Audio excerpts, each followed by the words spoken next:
राम राम। देखो, जब पढ़ाई करते हो टाइम टेबल तो तुम लोग बनाते ही होगे। तो पहली बात तो हमने हमेशा कहा है टाइम टेबल सिलेबस के हिसाब से बनाओ। कभी भी टाइम टेबल इस हिसाब से ना बनाओ कि तुम्हें इस घंटे में ये पढ़ना है, इस घंटे में ये पढ़ना है। इस हिसाब से टाइम टेबल नहीं बनना चाहिए। टाइम टेबल का हिसाब हमेशा ये होना चाहिए कि तुम उसमें घंटे ऐड करो कि इतने घंटे में तुम्हें ख़त्म करना है, इतने घंटे में करना है। इस तरीके से टाइम टेबल होना चाहिए। ठीक है, एग्री। अब देखो, जब तुमने टाइम टेबल बना लिया है तो अगर तुम्हें घंटे के हिसाब से ही पढ़ना है तो हम ये चाहते हैं कि तुम एक प्लानिंग बनाओ कि कम से कम हफ्ते में, एक हफ्ते में तुम 70 घंटे पढ़ोगे। सोमवार से लेके संडे तक का ऊपर कॉलम बनाओ। सबसे बेहतरीन प्लान है ये, इससे अच्छा प्लान नहीं हो सकता बनाने के लिए टाइम टेबल। 70 घंटे ऊपर लिखो और नीचे लिखो मंडे टू सैटरडे संडे। ठीक है। अब 7 दिनों में तुम्हें 70 घंटों में, अब तुम ये देखो 70 घंटे में कितने घंटे किस सब्जेक्ट को देने। बहुत बेहतरीन शेड्यूल रहेगा और इसी शेड्यूल से तुम आराम से अपनी तैयारी कर सकते हो।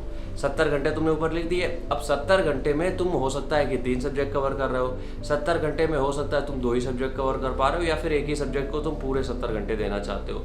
ये टोटल अप टू यू है कि तुम किस सब्जेक्ट को कितना टाइम देना चाहते हो। एग्री।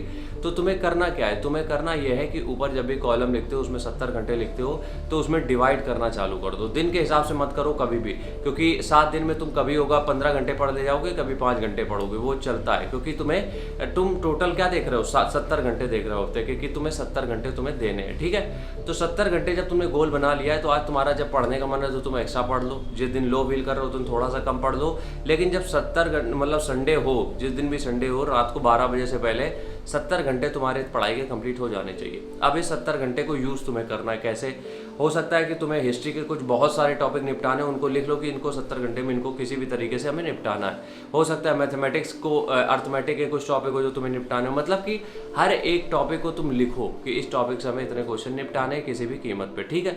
अब जब तुम ये लिखना चालू कर देते हो तब यकीन मानो तुम किसी भी कीमत पे 70 घंटे तुम्हारे लिए वरदान साबित होते हैं। ये 70 घंटे में तुम सब कुछ कर सकते हो।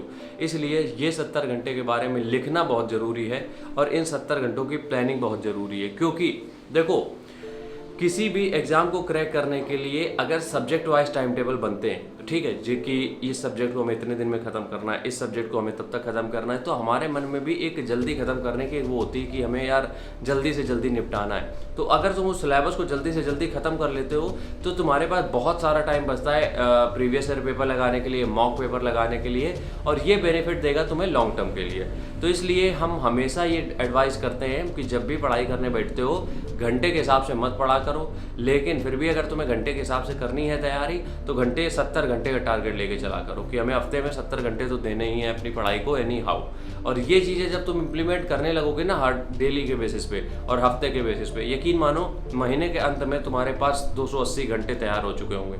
और 280 घंटे तो यार किसी तैयारी का मतलब 30% 40% हो ही चुका है। तो बस ये तुम टारगेट बनाओ कि 70 घंटे, 80 घंटे, 100 घंटे, इस तरीके से टारगेट बनाओगे।